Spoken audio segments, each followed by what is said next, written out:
اللہ تعالیٰ نے بعض دنوں کو بعض پر فضیلت دی ہے، جیسے یوم جمعہ کو ہفتہ کے تمام ایام پر، ماہ رمضان کو تمام مہینوں پر، قبولیت کی ساعت کو تمام ساعتوں پر، اور لیلۃ القدر کو تمام راتوں پر، اور شب برات کو دیگر تمام راتوں پر فضیلت دی ہے۔ احادیث مبارکہ میں شعبان المعظم کی 15ویں رات کی فضیلت اور خصوصیت ثابت ہے، جس سے مسلمانوں کے اندر کثرت عبادت کا ذوق و شوق پیدا کرنے کی ترغیب ملتی ہے۔ مفسرین کرام نے اس شب برات جو بزرگی اور فضیلت والی رات ہے، اس کے بہت سارے نام نقل فرمائے ہیں، جن میں سے ایک نام لیلۃ المبارکہ ہے، برکتوں والی رات، لیلۃ الرحمہ، اللہ تعالیٰ کی خصوصی رحمتوں کے نزول والی رات، لیلۃ الصق، دستاویز والی رات، اور لیلۃ البرات یعنی شب برات، دوزخ کی آگ سے نجات والی رات۔ اسی طرح مفسرین کرام نے اپنی کتابوں میں اس عنوان سے باب ما جاء فی لیلۃ النصف من شعبان مستقل ابواب قائم کیے ہیں۔ جب محدثین کرام ائمہ حدیث اپنی کتاب میں کسی مستقل عنوان سے باب قائم کرتے ہیں تو اس سے مراد فقط اپنی کتاب میں ایک باب قائم کرنا نہیں ہوتا، بلکہ اس سے مقصود ان کا اپنا ایمان اور عقیدہ ہوتا ہے۔ تو پتہ یہ چلتا ہے کہ یہ بڑے بڑے جتنے بھی ائمہ حدیث گزرے ہیں اور سلف صالحین گزرے ہیں، انہوں نے اپنی کتابوں میں باب ما جاء فی لیلۃ النصف من شعبان کے عنوان سے جو باب قائم کیے ہیں، تو ان کا عقیدہ، ان کا عمل، ان کا ایمان یہی تھا کہ یہ جو 15 شعبان المعظم کی رات ہے، اللہ تعالیٰ نے اس رات کو بڑی فضیلتیں عطا فرمائی ہیں۔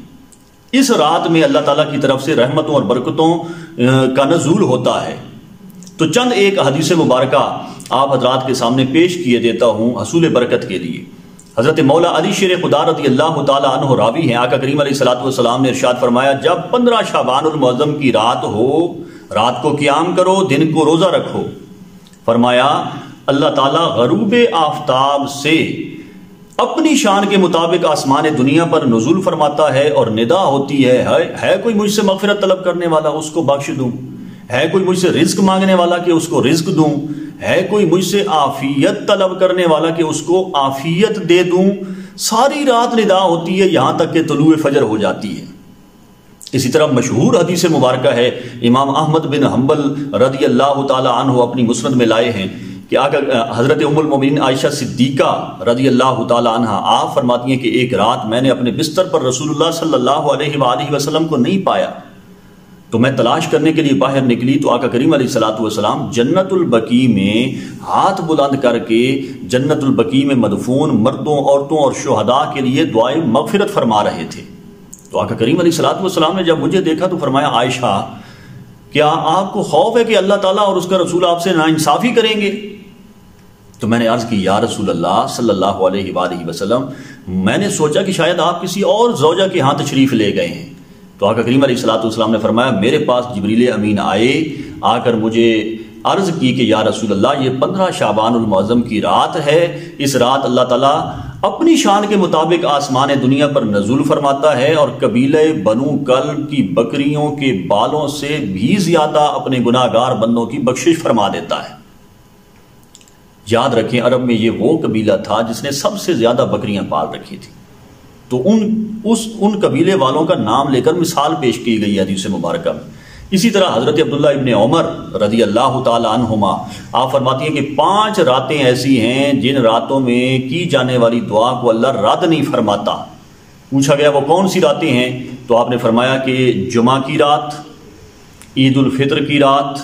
عید الاضحیٰ کی رات، رجب کی پہلی رات، اور 15 شعبان المعظم کی رات۔ ان احادیث مبارکہ سے یہ بات ثابت ہوتی ہے کہ